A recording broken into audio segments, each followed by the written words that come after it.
আজকে আমরা একটা অদ্ভুত রহস্যময় গল্পের ভেতরে ঢুকব। মানে এটা এমন একটা গল্প যা আসলে শেষই হয়নি। একটা খণ্ডিত যাত্রা যা আমাদের এমন এক জগতে নিয়ে যাবে যেখানে একদিকে যেমন অসম্ভব কৌতূহল, তেমনি পদে পদে বিপদের হাতছানি। চলুন শুরু করা যাক। গল্পের শুরুটা কিন্তু একদম শান্ত। ঠিক এমনই একটা চাঁদের আলোয় ভরা চুপচাপ সন্ধ্যায় আমাদের গল্পের কথক আর তার বন্ধু আদিত্য বসে আছে। চারপাশের এই নিস্তব্ধতা, এটাই যেন সামনে আসতে চলা ঝড়ের একটা ইঙ্গিত, তাই না? তো গল্পের প্রথম ভাগটার নাম দেওয়া যায় তারদের নিচে কথোপকথন। এখান থেকেই দুই বন্ধুর মধ্যে একটা বেশ ইন্টেলেকচুয়াল আলোচনা শুরু হয়। কথক তার বন্ধু আদিত্যকে তারা আর গ্রহের মধ্যে একটা খুব সহজ পার্থক্য বোঝাচ্ছে। বলছে যে, দেখ, রাতের আকাশে তারাগুলোর আলো মিটমিট করে জ্বলে, কিন্তু গ্রহদের আলো একদম স্থির থাকে। শুনতে তো বেশ সাধারণ একটা তথ্য মনে হচ্ছে, তাই না? কিন্তু এই সাধারণ আলোচনাটাই একটা সাংঘাতিক রহস্যের দরজা খুলে দেবে। কিন্তু প্রশ্ন হলো, কথক এই তথ্যটা মনে রেখেছে কেন? কারণটা বেশ মজার।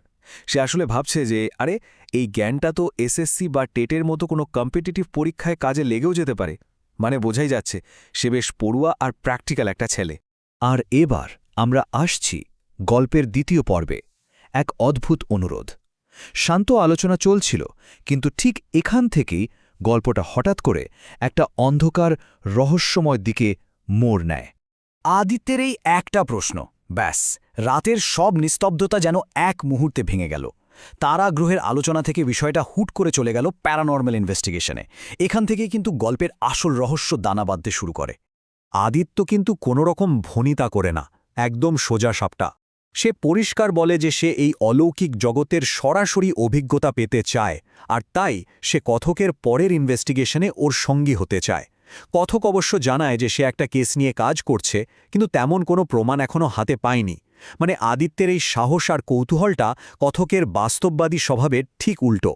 আচ্ছা, এবার গল্পের তৃতীয় পর্ব, জ্যোতিষশাস্ত্র এবং ঝুঁকি। পরিস্থিতিটা বিচার করার জন্য কথক এবার একটা খুবই অদ্ভুত রাস্তা নেয়। এখানে প্যারানর্মাল জগতের রহস্যের সাথে মিশে যায় প্রাচীন জ্যোতিষশাস্ত্র। ব্যাপারটা বেশ ইন্টারেস্টিং হতে চলেছে। তো কথক যখন জিজ্ঞেস করে, আদিত্য বলে দেয় ও রাশি হল কর্কট। এই ছোট্ট একটা তথ্য, এটাই কিন্তু জিকে চলে ওদের ভাগ্য ঠিক করে দেবে। কথক তার জ্যোতিষের জ্ঞান থেকে হিসেব করে বলে, আরে 2026 সালটা তো কর্কট রাশির জন্য দারুণ শুভ। রবির চাল চলছে, মানে এক কথায় আদিত্যের জন্য এটা একটা ভালো সুযোগ। বাহ, তাহলে তো সবই ভালো মনে হচ্ছে, তাই না? কিন্তু এখানেই গল্পের আসল মোচড়, এই একটা শব্দ।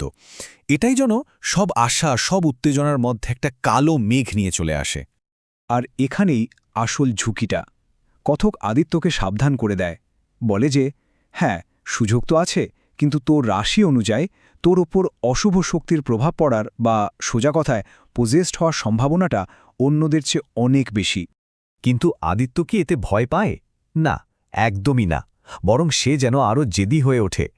সে বলে, আমিও দেখতে চাই সে কেমন করে আমাকে ছুঁতে পারে। মানে ঝুঁকিটা সে নিতে তৈরি। সে যেন সরাসরি চ্যালেঞ্জ ছুড়ে দিল। শেষ পর্যন্ত কথক রাজি হয়, তবে কয়েকটা শর্ত দেয়। সে পরিষ্কার বলে দেয়, দেখ, আমি কোনো রকম তন্ত্রমন্ত্র বা দেহবন্ধন করে আধ্যাত্মিক সুরক্ষা দিতে পারব না। আমাদের ভরসা থাকবে শুধু টেকনোলজি আর কিছু গ্যাজেটের উপর। আর সবচেয়ে বড় কথা, ঝুঁকিটা কিন্তু পুরোপুরি তোর নিজের। বেশ, এবার গল্পের চতুর্থ আর শেষ পর্ব, গন্তব্য গালিমারা মঠ। এভাবেই তাদের প্ল্যানটা ফাইনাল হয়, আর এক রহস্যময় অভিযানের জন্য মঞ্চ তৈরি হতে থাকে। ঘটনার পর দুদিন কেটে যায়। কথকের বেশ একা লাগছিল, আর তখনইও ঠিক করে যে এই অভিযানটা করতেই হবে। তো একদিন সকাল 7:40 ঘুম থেকে উঠেই সে প্ল্যানটা কাজে লাগানোর জন্য লেগে পড়ে। কথক ঠিক করে শুধু সে আর আদিত্য নয়, আরও লোক দরকার। তাই সে সঙ্গে সঙ্গে হোয়াটসঅ্যাপে আরও দুই বন্ধু, কামাল আর শামীমকে মেসেজ করে। আর কি আশ্চর্য, সবাই এই রহস্যময় অভিযানে যেতে রাজি হয়ে যায়। ব্যাস, তৈরি হয়ে গেল 4 জনের একটা দল। আর গল্পটা ঠিক এখানেই অসমাপ্তভাবে শেষ হয়ে যায়। 4 বন্ধু মিলে সেই রহস্যময় গালিমারা মঠের দিকে তো রওনা দিয়েছে, কিন্তু ওখানে গিয়ে ওরা কি দেখবে? সত্যিই কি কোনো অলৌকিক কিছুর মুখোমুখি হবে, নাকি সবটাই ফাঁকা? উত্তরটা আমরা জানি না।